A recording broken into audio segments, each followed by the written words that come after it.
मंडी को मारने का कानून है, मंडी को खत्म करने का कानून है।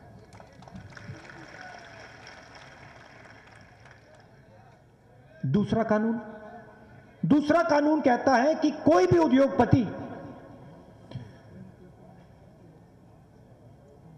कितनी भी सब्जी,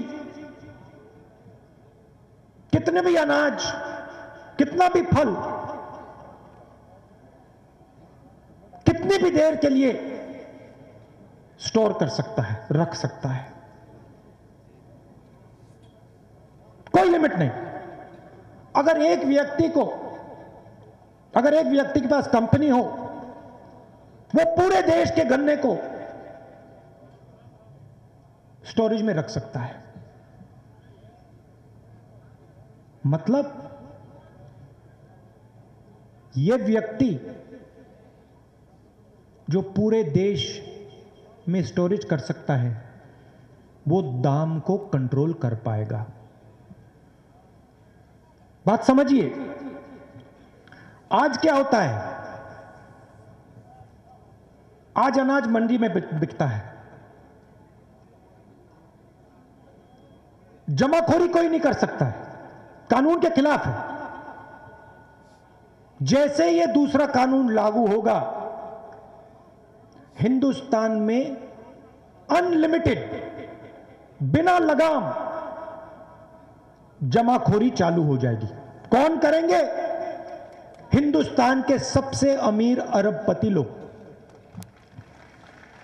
अब क्या होगा?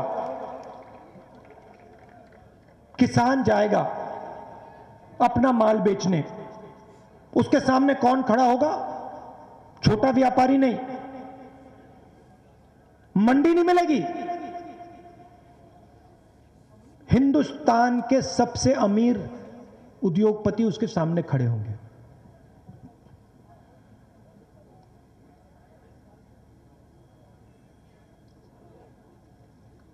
तीसरा कानून कहता है कि जब हिंदुस्तान का किसान उस उद्योगपति के सामने जाके खड़ा होगा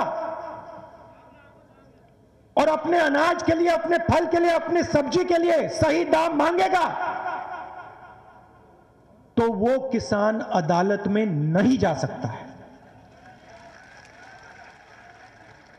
पहला कानून मंडी को मारने का, दूसरा कानून एसेंशियल कमोडिटीज एक्ट को खत्म करने का और जमाखोरी चालू करने का, और तीसरा कानून किसान के हाथ से न्याय छीनने का। ये है 3 कानून। लक्ष्य क्या है? लक्ष्य है कि ये जो 40% हिंदुस्तान की जनता का धंधा है, ये सिर्फ 2-3 लोगों के हाथ में चला जाए। एक ही कंपनी पूरे देश का अनाज बेचे, एक ही कंपनी पूरे देश की फल और सब्जी बेचे। और मैं आपसे पूछना चाहता हूं, अगर एक ही कंपनी पूरे देश का अनाज बेचेगी, पूरे देश की सब्जी, पूरे देश का फल बेचेगी, तो जो आज फल और सब्जी बेचते हैं, जो सड़कों पे मूंगफली बेचते हैं, जो चना बेचते हैं, जो फल सब्जी अनाज बेचते हैं, उनका क्या होगा? जो आज छोटे व्यापारी, उनका क्या होगा? भाइयों और बहनों, ये सब लोग बेरोजगार हो जाएंगे। तो एक बात समझिए, ये किसानों पर आक्रमण नहीं है, ये हिंदुस्तान के 40% जनता पर आक्रमण है।